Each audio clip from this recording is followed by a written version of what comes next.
जय माता रानी दोस्तों, आप सभी का बहुत बहुत स्वागत है आपके अपने चैनल राधा कृष्ण ऑफिशियल में। उम्मीद करती हूँ आप लोग बहुत अच्छे होंगे। तो ये बताने के लिए कमेंट बॉक्स में जय मां अन्नपूर्णा जरूर लिखिएगा। तो चलिए दोस्तों, आज मैं आपको चमत्कारी व्रत की कथा सुनाऊंगी माता अन्नपूर्णा की। तो कथा को आप लोग पूरे श्रद्धा के साथ में जरूर सुनिएगा। कहा जाता है कि जहाँ माता अन्नपूर्णा की पूजा होती है वहाँ कभी भी धन धान्य और अन्न की कमी कभी नहीं होती है और अन्न का भंडार हमेशा भरा रहता है। इसलिए आज के दिन कथा सुनना बड़ा ही शुभ होता है। तो आप लोग कथा पूरा जरूर सुनिएगा। तो चलिए कथा शुरू करते हैं। और दोस्तों, कथा सुनने के बाद में वीडियो को लाइक और चैनल को सब्सक्राइब जरूर कर दीजिएगा। एक समय की बात है, काशी निवासी धनंजय की पत्नी का नाम सुलक्षणा था। उसके पास में सब प्राप्त थे, केवल निर्धनता ही उसके दुख का कारण था। यह दुख उसे हर समय सताता था। एक दिन सुलक्षणा पति से बोली कि स्वामी, आप कुछ मेहनत करो कि काम चले। इस तरह कब तक काम चलेगा? सुलक्षणा की बात धनंजय के मन में बैठ गया और धनंजय उसी दिन विश्वनाथ को प्रसन्न करने के लिए बैठ गया और कहने लगा कि हे देव आदि देव, मुझे पूजा पाठ कुछ नहीं आता, केवल आपके भरोसे ही बैठा हूँ। इसी तरह विनती करते करते 2-3 दिन तक भूखे प्यासे बैठा रहा। यह सब देख करके भगवान शंकर ने धनंजय के कान में आकर अन्नपूर्णा अन्नपूर्णा अन्नपूर्णा 3 बार बोले। जब धनंजय ने आंख खोला तो वहां कोई नहीं था। तो धनंजय ने सोच में पड़ गया कि ये कौन क्या कह गया। जब धनंजय मंदिर से बाहर आया तो पंडित जी से पूछा कि पंडित जी, ये अन्नपूर्णा क्या है? तब पंडित जी बोले कि तुम अन्न छोड़ बैठे हो तो तुझे अन्न की ही बातें सूझती जा रही है। जाओ जाकर घर अन्न ग्रहण करो। जब धनंजय घर गया तो अपनी पत्नी से सारा बात कही। तब पत्नी ने बोली कि नाथ, चिंता मत करो, स्वयं शंकर जी ने ये मंत्र दिया है तो वे स्वयं ही इसका मतलब बताएंगे। आप जाकर उनका आराधना कीजिए। फिर धनंजय ने पत्नी के कहने पर पूजा में बैठ गया। तो फिर शंकर जी ने धनंजय को दर्शन दिया और कहा कि तुम पूर्व दिशा में चला जा। फिर धनंजय ने पूर्व दिशा में जाता, माँ अन्नपूर्णा का नाम जपता जाता, भूख लगता तो फल खाता और जल पीता और नाम जपता जाता। इसी प्रकार कितना समय बीतता गया। जब वह आगे गया तो उसे चांदी की भांति वन की शोभा देखा और सुंदर किनारे देखा और किनारे पर कितनी अप्सराएं झुंड बनाए बैठी मिली। एक कथा कहती थी, बाकी सब माँ अन्नपूर्णा कहती थी। ये अगहन मास की उजली रात थी। जिस शब्द को खोज करने निकला था धनंजय, वो वहीं पर मिला। फिर धनंजय ने उनके पास जाकर पूछा कि हे देवियों, आप यह क्या करती हो? तब सभी देवियों ने कहा कि हम सब माँ अन्नपूर्णा का व्रत कर रहे हैं। धनंजय ने पूछा कि इस व्रत को करने से, इसके पूजा करने से क्या होता है? इस व्रत को किसने किया था? वो इस सब व्रत की विधि क्या है? यह व्रत कैसे किया जाता है? यह सब हमें भी बताओ। तभी सभी देवियों ने कही कि इस व्रत को कोई भी कर सकता है। 21 दिनों तक यह व्रत किया जाता है और 21 दिनों के लिए 21 गांठ का सूत लेना चाहिए। 21 दिन तक व्रत करें। अगर आप 21 दिनों तक व्रत नहीं कर सकते तो 1 दिन का भी उपवास करें और वो भी नहीं बने आपसे तो केवल कथा सुनकर ही प्रसाद लें और निराहार रहकर कथा कहे।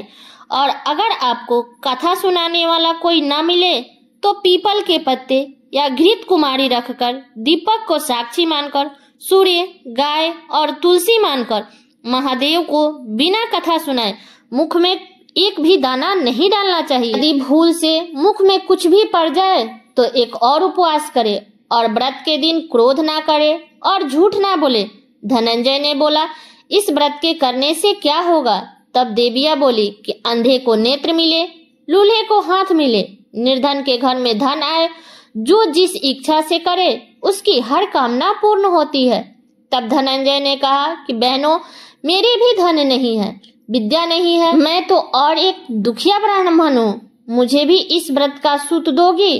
तब देवियां बोली कि तेरा कल्याण होगा, ले ये सूत ले। तब धनंजय ने सूत लिया और व्रत किया।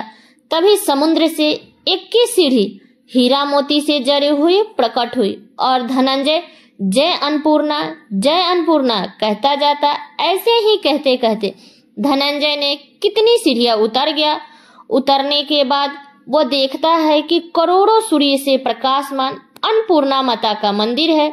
उसके सामने स्वर्ण सिंहासन पर अन्नपूर्णा माता विराजमान है। सामने भिक्षा हेतु शंकर भगवान खड़े हैं। यह देखकर धनंजय देवी के चरणों में गिर गया। तब देवी ने धनंजय के मन को सारा कलेश जान गई। धनंजय कहने लगा कि माता, आप तो अंतर्यामी है, आपको अपनी दशा क्या बताऊं।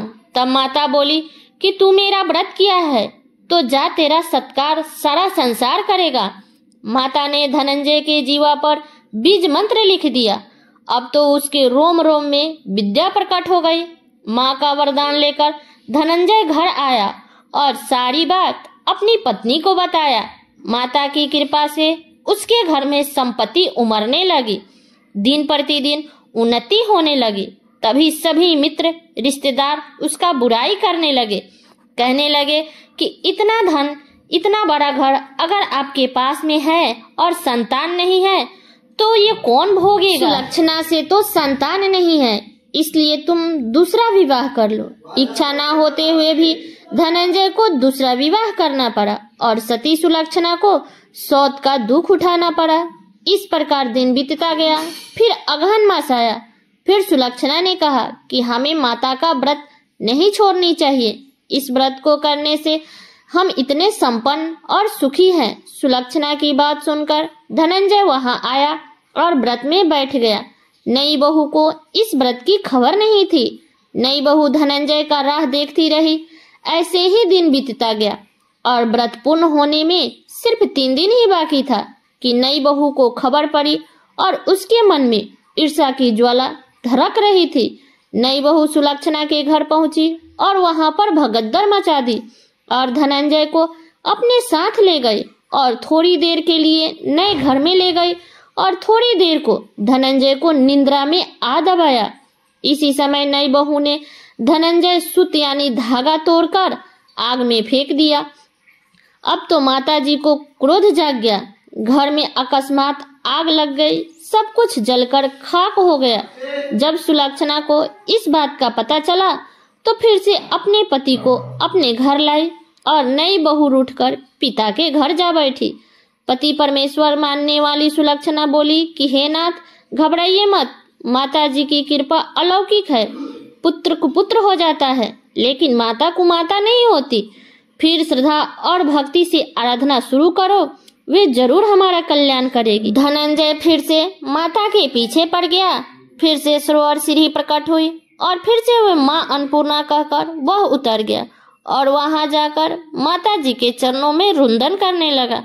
तब माता प्रसन्न होकर बोली कि ये मेरी स्वर्ण की मूर्ति ले, तो फिर सुखी हो जाएगा। जा, तुझे मेरा आशीर्वाद है। तेरी स्त्री सुलक्षणा ने श्रद्धा से मेरा व्रत किया है, उसे मैंने पुत्र दिया है। जब धनंजय ने आंखें खोली तो खुद को काशी विश्वनाथ के मंदिर में खड़ा पाया। वहां से धनंजय घर आया और इधर सुलक्षणा के दिन चढ़े और महीना पूरे होते ही उसने एक सुंदर पुत्र को जन्म दिया। तो गांव में आश्चर्य की लहर दौड़ गई और मान्यता आने लगी। इस प्रकार उसी गांव के निसंतान सेठ के पुत्र होने पर माँ अन्नपूर्णा का मंदिर बनवा दिया।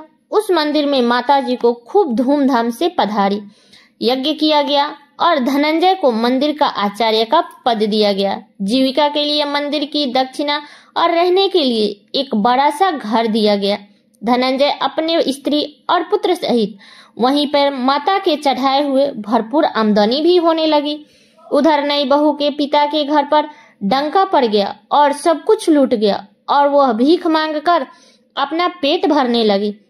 सुलक्षणा ने जब यह बात सुना तो उन्होंने बुलवाया भेजा और उन्हें बुलाकर अलग घर में रख दिया। वहीं पर अन्न जल सबका प्रबंध कर दिया और उसके बाद धनंजय, सुलक्षणा और उसके पुत्र माताजी के कृपा से आनंद से रहने लगे। तो हे माँ अन्नपूर्णा, जो भी आपके इस कथा को सुन रहा है, जो भी इसमें हुंकार भर रहा है और जो भी इस कथा को कह रहा है, जैसे अपने सुलक्षणा का भंडार भरे, वैसे ही हम सभी का भंडार भरे रखना।